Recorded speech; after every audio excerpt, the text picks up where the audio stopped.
যদি অনুভূতির কথা বলি, নিঃসন্দেহে চমৎকার। কারণ দীর্ঘ 25 দিন ধরে আমাকে অনেক পরিশ্রম করতে হয়েছে। আর ছাত্র শিবিরের যারা দায়িত্বশীল ছিল তারা আমাকে এ ব্যাপারে অনেক সহযোগিতা করেছে।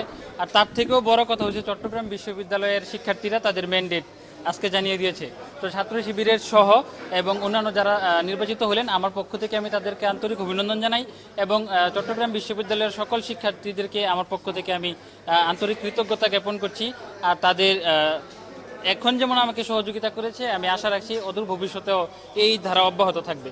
তাই আমি চট্টগ্রাম বিশ্ববিদ্যালয় সহ পুরো বাংলাদেশের মানুষের কাছ থেকে দোয়া এবং সমর্থন প্রত্যাশা রাখছি। এখন পর্যন্ত প্রতিবন্ধকতা কখনোই কোনো কাজের জন্য বাধা হয়ে যেহেতু দাঁড়ায়নি, আমি 100% গ্যারান্টি দিয়েই বলছি, আমি আশা রাখছি এবং আমার এতটুকু বিশ্বাস আছে অদূর ভবিষ্যৎ আমার ভবিষ্যতেও কখনো আমার এই প্রতিবন্ধকতা কখনো বাধার কারণ হয়ে দাঁড়াবে না। আর আমার বিশ্ববিদ্যালয়ের প্রতিবন্ধী শিক্ষার্থী ভাই বোনদের জন্য একটি ব্রেল প্রিন্টারের ব্যবস্থা আমাদের তরফ থেকে আমরা সর্বোচ্চ চেষ্টা করব করার জন্য যত দ্রুত সম্ভব।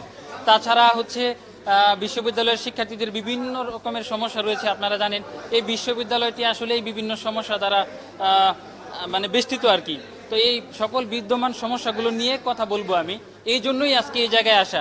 আমি কিন্তু কোনো ছাত্র সংগঠনের প্রতিনিধিত্ব করার জন্য আসিনি, আমাদের প্রতিবন্ধী শিক্ষার্থীদের কথাগুলো বলবার জন্য, ভিন্ন ধর্মাবলম্বী শিক্ষার্থীদের কথাগুলো বলবার জন্য আজকে এই চাকসুতে আমি এত সমালোচনা সহ্য করে এতদিন ব্যাপী পরিশ্রম করেছি। আজকে আমার পরিশ্রম সার্থক হয়েছে, আমি এই জন্য সৃষ্টিকর্তার প্রতি অশেষ কৃতজ্ঞতা জ্ঞাপন করছি। পাশাপাশি চট্টগ্রাম বিশ্ববিদ্যালয় সহ পুরো বাংলাদেশ এবং আমাদের যারা অন্যান্য দেশে থাকেন তাদের সবাইকে আমার পক্ষ থেকে আন্তরিক অভিনন্দন এবং শুভেচ্ছা জানাচ্ছি। সমালোচনার কথা যদি বলি, আমাকে পাকিস্তানি বলা হয়েছে, রাজাকার বলা হয়েছে, আমার মা বাবা এমনকি আমার মানে গোষ্ঠী সহ, আমি কি বলবো আসলে 14 গোষ্ঠী সহ গালিগালাজ করা হয়েছে। আমাকে মানে জন্মসূত্র জন্ম পরিচয় নিয়েও অনেক কথা আমাকে বলেছে মানুষ। তো আমি শুধু সহ্য করে গেছি।